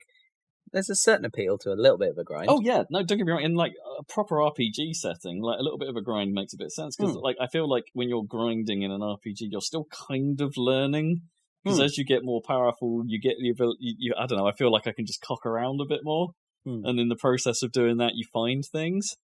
Or what you want is like a little reminder that's like, hey, you should probably like go and explore a bit before you do this thing. Yeah, maybe. Yeah. Like some kind of indication of like, oh, you're going to struggle with this at your current level. Like, here's some stuff to do. Yeah. But it didn't really give you that. I was lucky that I had saved because it's manual save in this game as well, so you can make your own checkpoints. I was lucky that I had manually saved at the right time. Not that long before the fight, so I could go back and do that. Had I not, I'd have been pissed because I don't think like you've been stuck. Yeah, I would have been. I just was not strong enough to do this fight. Like you can beat it, but like I was not good enough. I was, I don't have the skills. Need to get good. So that was kind of part of it. Like while I was grinding it out, I was spending time not just fighting as I was just to get through the fights. I was literally sort of gaming them a little bit and being like, right, okay, how do I? Let's actually learn some of how this dodging works and some of the timing for things and stuff like that. Yeah. And it ended up being a big help, and I've had a much easier time of it since. Not just because I'm now stronger, but because I'm a bit better at timing the mechanics and learn, doing some of the moves a bit better and stuff like that. Yeah. So it did end up beneficial in the end, but it was just that was a massive hurdle. And I think the game has a few pace. So I've got to the point where the pacing is now the other direction, in that the story's there and I can go and do it whenever I want. But there's now so much sub-story stuff. It's got the Red Dead Redemption issue in some ways, in that there is so much sub-story. There are so many mini games. There are so many other things I can be doing other than the story right now. that in like the last 5 hours, I think I might have done a story mission. Like, I see. Because I've just been cocking about in the world, like getting into random fights, being conned a billion times, and then having to go beat up the guy that conned me. You know, like lots and lots and lots of that, and like most of that stuff apparently didn't exist in the original. Like a lot of this stuff has been added. Oh, interesting. Like to flesh out the world and, as I say, make it more like the more recent Yakuza games. Like overkill, is it? Or? It's a bit much. Okay. It's a bit much. There's, I'm now, I think, pretty over leveled for where I need to be. But then certain systems, like my general abilities and the main things, I'm quite leveled in. But there's a specific, I think I mentioned this last time, the whole training up your dragon style. Yeah. Which, for those who didn't listen last week, I think this is really cool in that there's a story beat where you're basically out of action for 10 years, and during those 10 years, one of your fighting styles becomes rubbish. And so a big portion of the game is about you training up your old dragon style. And as a result of that, there's a system called Majima Everywhere for building that up. Now, I'm quite strong in all my other techniques now, but I haven't but I hit a sort of roadblock in the Majima Everywhere system at one point where it was asking me to do a specific thing that I didn't find for a very long time. And so as a result, I'm now way behind on my Majima Everywhere rank, and my dragon style isn't as strong as it should be at this point in the game, or I don't feel like it's as strong as it should be, because I'm still just using all the other styles like all the time. Basically, it doesn't feel like there's a reason for me to use dragon style yet. Even though the game puts such a massive emphasis on you're the dragon of Dojima, this is what you're supposed to be doing. It's like I'm still not there yet where dragon makes sense. And maybe that's intentional. Maybe I'm only really supposed to use that style in the end game. Yeah, maybe it's like you're only meant to get the last thing that makes it good right before the last boss. I mean, saying that, even though I hit that roadblock in the Majima Everywhere system, I love it. Like the idea, like Majima is a ridiculous goofball character, and that his whole thing is that he wants to fight you all the time because he enjoys the thrill of the fight with you. Cool. But he's a madman, in that he doesn't just want to fight you. He wants like Kiryu at the start of the game is all like, I'm not going to fight you, man. There's no point in me fighting you. So Majima's got it in his head that he's going to create scenarios in which you have to fight him, each more elaborate than the last. And so it gets crazy, like mental crazy. Like you'll just go and do a normal thing, and instead of you'll go get some food from Smile Burger, and Majima, instead of being served by the clerk, Majima will be there and be like, "Oh, I'd like a side order of Kiryu-chan fists, please." And it's like, of course, it's like this is going to get bad if we fight in here, so we'll have a fist fight outside the Smile Burger, and you could be doing anything in the game pretty much, and Majima will turn up, and it will be. There'll be some dialogue. It will be written in or something like that. There's that's cool. One of the best ones so far has been like there's a sort of like hostess. There's hostess clubs, yeah. So and there's a sort of like build up a relationship mini game with one of them. I think there's a couple of them actually. You can supposedly. The achievement reads "Have a steamy encounter." Okay, so it's interesting to see where that goes. Let's say. Especially given the context of some of it, anyway, it's kind of interesting, even though it's like a dating sim. There's a context there that's kind of intriguing. But anyway, one of the times you turn up to do this minigame, instead of being presented by Rina, the girl I'm normally seeing, you get Majima in drag. Oh, great. And you have to go through the whole date with Even Majima in drag, clearly... having this really awkward conversation, knowing that it's going to end in an awkward fist fight outside the club. And it's hilarious. That's really cool. It's properly good. That's awesome. And it's just filled with this. Every time he turns up, like there's a whole zombie sequence I came across where he's hired a load of like actors to be like zombies just for you to fight them, and it's like, oh, it's brilliant. it's really good. So like, but even though I hit that roadblock, and it's like now I'm starting to see more of this stuff. It's genius. It's really good. It sounds awesome. It's mad. It's madness. I love that kind of stuff.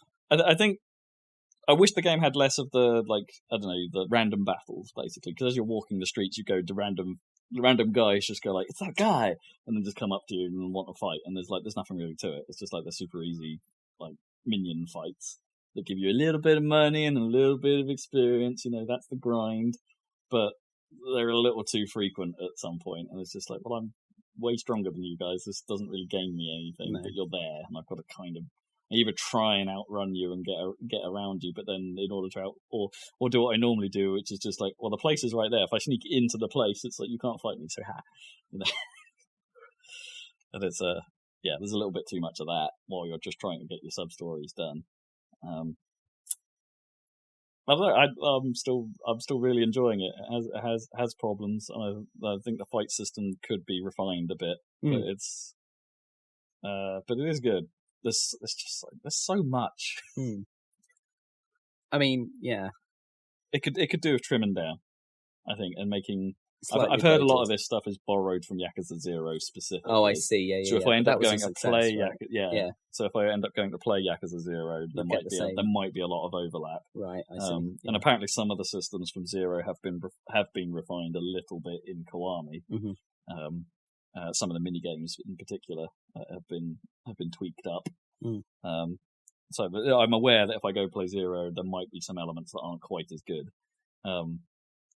But maybe the story and the writing side will be improved because it's it's more modern. It's like they've put more effort maybe into the newer versions. But I don't know. Yeah, like I might be a Yakuza fan now. Well, now you're in it. Yeah. So I've been playing a ton of that. I got my Mega Drive out.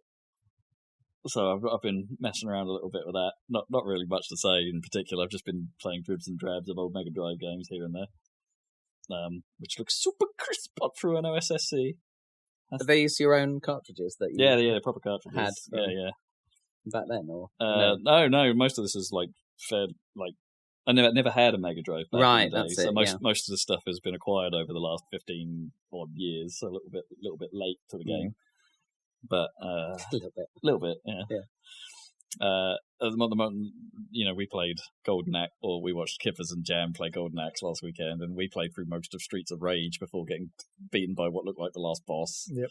And it's like, damn it, we got all the way. It's because we couldn't cheap it out with the special moves. Yeah, we couldn't cheap it out with the special moves. They're not allowed indoors. If only we'd known. Yeah. We would have learned how to fight all those sub-bosses the first time. I guess, yeah. It's a bit of a bot. It's one of those classic, like, boss rush last levels kind of thing. And we got pretty destroyed. So that's been fun, messing with that. Can't get my copy of Super Skid Marks to work. In fairness, I still haven't really tried putting the time in to try and clean that cartridge up, which I think is the problem. But what have you got? Have you got, like, Desert Strike or something like that? I haven't got Desert Strike. No, I've got, like, all the Sonics. Hellfire, which is like a fairly decent shmup and stuff like that. Basically, I mostly play it for the Sonics. But one of those like mega cartridges which had like Golden Axe and Streets of Rage on, and started Super Hang On and Columns, like a lot of the classics. So that's kind of what you've been doing with that. Outside of that, not a huge amount, really. Yakuza's kind of taken over. That's the one. Yeah, it's my game at the moment. It's my game. It's the draw. It's got the draw. It's got its hooks in. Obviously playing Rocket League and like here and there, and a touch of Overwatch here and there, but only in short bursts. Nothing particularly interesting to say there. I think I tried going back to something on Steam, but haven't really played enough of it to be noteworthy. So I'm done. I'm out. You're out. Cool. Yeah, you were right last week. I haven't played anything. So I got nothing to talk about there. But that's cool. I just have to watch us play some stuff instead. Yeah, what's been on your YouTube channel? Nothing, because I've been sucky this last couple of weeks. So okay. like Scapegoat 2, even though we said it was going up, didn't yet. It's like I've done the work, I just haven't put it up. I need to do a little bit of finalising on it. Needs an upload? Yeah, it needs an upload, and I haven't done the title card for it. Simple stuff, YouTube stuff. That's just me being rubbish. But that's on our YouTube channel, Happy Salad. It will be. With our pixelated tomato logo. Pixelated tomato logo, yep, still rocking it. Yep. So check that out when it arrives. And I guess this is a podcast. This is a podcast. It's a very short one for a change. Yeah. Is it actually? Nice. Like, very short. Is it really? Under time. Miles. We could talk about some nonsense film section. You want to talk about kitchen bitching for the last... Let me take a moment to think about what bitching there may have been about kitchens. That was a good moment. It's not in the kitchen, but we're getting into... Oh, I've got kitchen bitching. Oh, do you? Ooh. Yeah. From the other side of the couch. You haven't been to my place, have you? Either of you ever? I've been to your place. Oh, you've been. Yeah. You've been. Yeah. You know it. Yeah. I know it. Yeah. So you come in and it's downstairs. It's like a basement flat in a it's a Victorian terrace in London. I've slept on that couch. And yeah, you slept on the couch. It has a garden and stuff, but when you come in, you have to go down the stairs, and they're quite windy. They go like down and around, kind of around, I guess, where the bathroom is, I suppose. Anyway, to get to, and then it's quite big at the bottom, or the living room and the kitchen is quite spacious, but trying to get in, it's quite narrow. And our freezer broke, which is a standard, fairly large sort of fridge freezer thing. So I don't know why, probably because we didn't really defrost it properly, but I didn't see any like build up of like ice or anything. Right. Anyway, but it stopped chilling completely. Oh, wow. Okay. I opened it and like my chips were all green and I was like, oh fuck. Ooh, that's bad. Yeah. So I chucked everything out and then the fridge itself stopped working eventually. And the landlord was like, okay, I'll get a replacement. So ordered the replacement and got that to the top of the stairs and had the old one at the bottom of the stairs or whatever. Couldn't get either of them either way. It's impossible to get the old one out, and it's impossible to get the new one in. Oh no! They tried, and they were like making holes in the plaster, like on the way down. Right. Like, and the guy who was delivering it was like, "I can't do anything more because I'm going to damage your property or whatever, and we're not allowed to do that or whatever." Yeah. And so the poor landlord. So currently we have a new fridge right at the top of the stairs on the little landing. How did it get in the first place? Yeah, then? so that's the question. So finally the mystery has been solved. He sent an email earlier today and it says, let's look at the actual thing. Turns out the original fridge freezer came through the garden before they built the house at the end of the terrace. Oh, wow. Yes. Okay, so your access route has been enclosed by other developments. Huh. So I think the only other way to do it would be to go through the ground floor flat and like lower it down from the window. But someone lives in there, obviously. And also, how would you... It's a fridge freezer. How would you get that down on like ropes? Like, you need a crane, basically. I think it's screwed. So can you get a little like lift into your garden, like one of those? Yeah, scissor lift or something. But how would you get it there? Yeah. You would have to like assemble it or something. It's how much of a fridge can you take apart? Yeah, not really any of it. So apparently the new plan is he's going to buy a grid of mini fridges. Yeah, he's going to buy a separate fridge and freezer and like pull that. Put them down or get them down the stairs because they'll fit, and then build a little shelf like so it's literally one on top of the other. Yeah. Is that going to be a problem for like all of your furniture as well? Yeah, I mean it's not my furniture, couch or like it's not my furniture, but yeah, sure, but that couch I don't know how that got in there. Presumably the same way. Couches never leave. Yeah. So the couch doesn't need to leave whole though. No, but it's not with a couch. Get it out true. is quite easy. Yeah. You just disassemble it. But yeah, so it's actually a big problem, and I don't know how we're going to get the old one out. We'll have to just put it. If it's broken, we'll have to just put it in the garden somewhere or something, or to get it out of the way, or I don't know. Anyway, I didn't realize you had a landlord. Actually, I thought you'd bought that place or gone into some kind of. No, I don't own my. I don't own my place. Who owns shit in London? Really rich people. Insane. Yeah, I thought you had some sort of plan, but look at me. I don't have a plan. Fucking hell. Jeez. No, I must have misremembered that completely. Yeah, I can't really.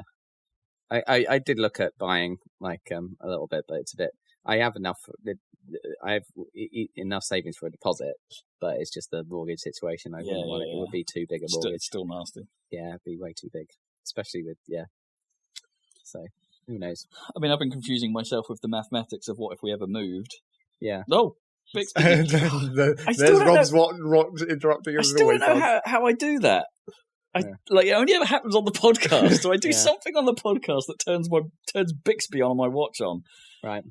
But yeah, been trying to figure out the mathematics of like what it would be like. How do you recalculate your mortgage on moving? And it's like I think I've been getting it wrong for a long time. Like it's nothing to do with how much per se of like how much percentage I've paid into my mortgage, because I think I've been confused by that easy buy thing and how. Oh right, yeah. That works. It's like no. It's the actual just cash value of how much mortgage is left is what you reduce by, not the percentage of your house value. Right. Because it's the amount that you bought at. It's the value of the mortgage you took out. Yeah. So it's like however much of that is left, plus whatever extra because of the, your sale price. Like the difference between the two is actually like what goes towards the deposit on the next place. On the new place, yeah. Oh, and then more you throw at it. So it's Like I was looking at the internet, like being like, well, why are mortgage calculators so simple? They only like talk about like deposit in and mortgage value and time, and it's like, well, I actually want to know is like what the like we couldn't. But my head was going, it's like, well, I need to throw my current mortgage value at it and how much time I've been on that, and then But no, you just have X amount of assets. Yeah, you just have this amount of money after the sale of your place. Yeah, and it's like but you still got to figure that bit out. Yeah, or make an estimate of what that's going to be. Yeah, you do. Based on but how that's much time you've been paying into your mortgage, blah blah blah. Yeah. But like you should be able to just look up. Look up your last statement. Yeah. You should know what asset you have. Yeah, but I was getting myself a bit confused with that. Yeah, because I was like, how does anyone afford moving? It doesn't make sense in my head. Like, but okay, it's not. It does. It's not as bad as I thought. No, it's fine. If I was to move somewhere of similar value, that's almost like a nothing, apart from all the administrative costs and everything, and the faffing about, and the potential change of rate of your new mortgage. All of that. So it's current economic conditions. This is how you get bigger or get smaller. People move all the time, don't they? Don't know why they're crazy. I never really understood it until starting to look into it. It's like, surely it's it must, even if you're moving all the time, it must still be a pretty expensive thing to do. Yeah. Unless you're renting, in which case it's not so bad. But like, oh yeah, that's easy. But don't have to move too soon. Adulting. Yeah, so that's my kitchen. What about your kitchen, Zeg? It's not actually kitchen; it's next to the kitchen, like the next room over kitchen, adjacent kitchen. Basically, we're getting the kitchen and dining room already has like a whatever you call that floor, not linoleum, but that's what it is. Right. It's more than lino. You call it the slightly less posh version. Plastic. Yeah, plastic, basically. The kitchen and dining room already has that, and it's on top of the wood, because we actually had wood floors. It was wood. I don't know that I've seen your place since you've, not had the wood exposed. You might have, but just not realised. Yeah, maybe. Because it's wood textured, obviously. It looks like wood, but it's not wood. When did you last go into Zach's house? Well, he's come to the door at least several times in the last couple of years for golf. Really? Oh, for golf. We haven't golfed in a long time. No, that's why I said the last couple of years. Yeah. Within the last couple of years, maybe once or twice. Man keeps threatening to get rid of my clubs unless we golf soon. Do. But again, timing for me never really works out. Yeah. But we already have that in the kitchen and the dining room, but now we're getting that in the living room. And the first thing I said was, what about if you say you walk into our living room and look at the floor in the 3-foot radius around the fireplace and see where there's all these scorch marks? Right. And I'm like, that might be a problem, right? Okay. But apparently it's fireproof, so it shouldn't be a problem. Okay. That's what they say. Why would you want lino in your living room? I don't know. I guess maintenance of wood floors is a pain in the ass, and I don't think that wood floor has, in fact, been maintained for many years at this point. So it's just so it's kind of a bit skank. Right. So what is the plan to put it over? Yeah, just put it on top of the wood. Right. I mean, could you get like this stuff in this room where it's like fake wood? Fake wood. Yeah. Well, you could. You put some space carpet down and then put fake wood on top. I don't know if that's better or worse than straight up fake wood. I mean, you don't have to maintain it. Well, yeah, but you also don't have to maintain the other thing. But it looks nicer than lino. It looks almost exactly the same as lino. Textured lino. I don't know. I think there's a feel difference. Yeah, I mean, physically, contact feel. Yeah. Look not really very different at all at this point. I mean, you're right. You're right. Some lino is actually very good. Yeah, it's true. So we're also getting like a new couch. Basically, everything's been taken out of the living room at the moment and is now living in the dining room. So now we've just got a huge pile of fucking boxes and TV stands and all that crap. And then we've got to get a couch out of there at some point, which at least is easy for us, unlike Dan. It's easy-ish, isn't it? That doorway's not very big. No, but it's also the couch we currently have like disassembles into parts essentially. So, oh, cool. Right. And I don't know what the new couch is going to be like, so that's. But apparently, possibly smaller. Do your windows open wide? Could it go out the window? No. I was about to say maybe you could just disassemble the windows like we did when we were painting them, but I think that only applies to the back windows. I think the front windows are actually different now. Because we had them replaced at some point. Yeah. We also have wood slat blinds instead of curtains or whatever. Mm-hmm. Oh, I have those in my room. Yeah, those are nice. Quite like those. They're kind of nice apart from... They actually block quite a lot of light even when they're open. Oh, no. Yeah. It's kind of like, that's not as much light as used to come through. I mean, you can open them all the way, like, just physically fold them out rather than opening the slats. Yeah. But that's quite hard to do because they're quite, they're rigid. As big as the window. Yeah, frames that move. Yeah. Apparently they're called plantation shutters, which is a bit weird. Oh, yes, yeah. Why would you want to draw attention to them being like slave plantations? Yeah, there's a bit of that. I mean, I'm speaking about blinds and stuff. Like, I always think when people talk about blinds, it's we would like to get blinds in here, but they're quite expensive to put in. Yeah, and it's like I'd quite like obviously smart blinds, of course, which are even more expensive. I mean, I feel like that's the next logical thing after the light bulbs and stuff that I would actually like, but it's way more complicated. It's not too bad. They just have to be fit. Like you have fitted, to get right? Yeah, you can't just buy them and shove them up yourself. Really, no. I wouldn't trust myself. Well, no. They have to be sized to your Rob frame. just can't do DIY in general. No. It's a bad idea. Me even trying. Things will go wrong. Like you plug them into the mains. That's the other question. Yeah, it's like how would you wire them up and all that stuff. I mean, if you're lucky, you just put a solar panel on the other side. Like that's not going to power these. Well, maybe if they've got a big enough battery. Yeah, that'd be good because then on a sunny day when you actually, I don't know, when you have the blades closed, kind of sometimes. Yeah, depends. You could have it automatically do it. Like it's more like when I go to bed or something like that. It's like I just want to not have to do a recce of the house when I'm going to bed. Much inconvenience. Well, because as Gnome pointed out before she left today, it's like, hey, remember to check all the windows before you go out because we forget. Like we do. Like we leave a window somewhere, or we don't know that the other half has left a window open when they've been here, and it's like you don't think of it, and it's like really not that much effort. I mean, it is like you say that it's not a lot of effort, but we forget. We do. Like that's a different problem. That's not an amount of it. It's not a being bothered problem. It's a no.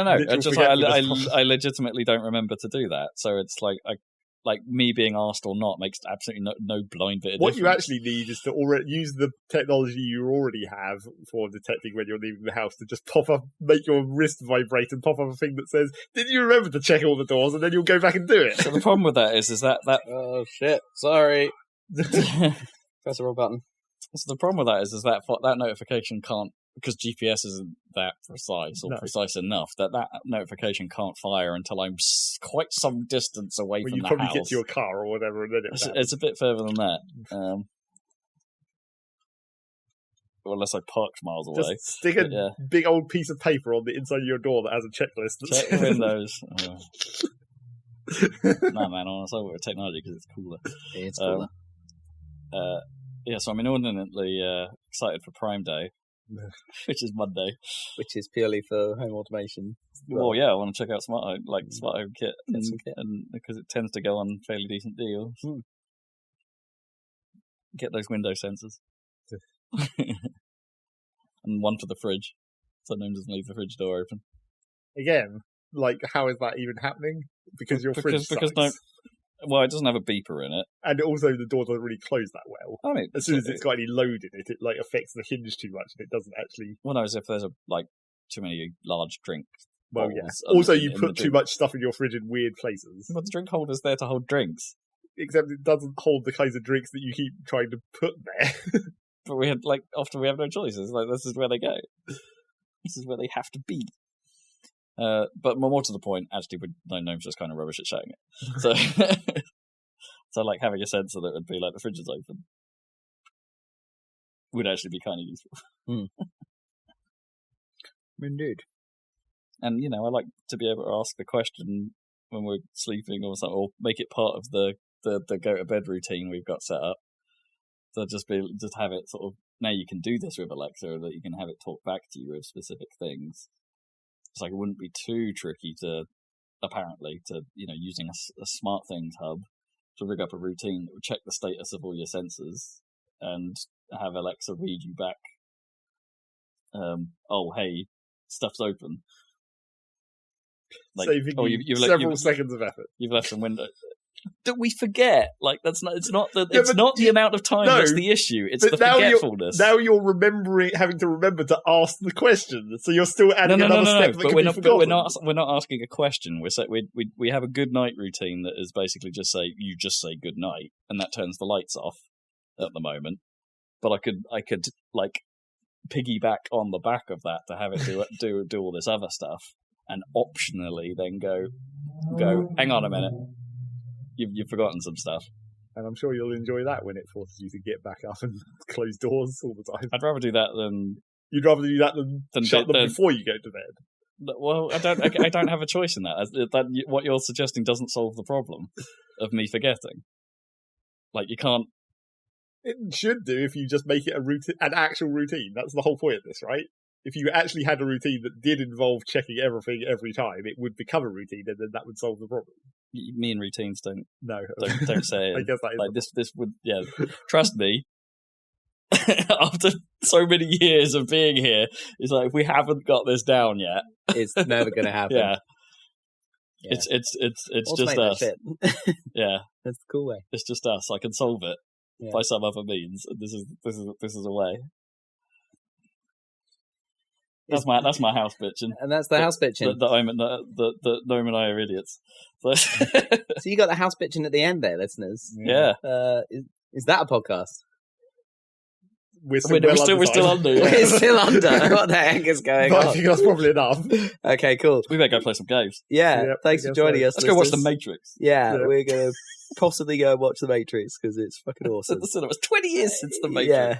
And we'll catch you in a couple of weeks for another one, possibly in the right order. Possibly. Bye. Unorthodox.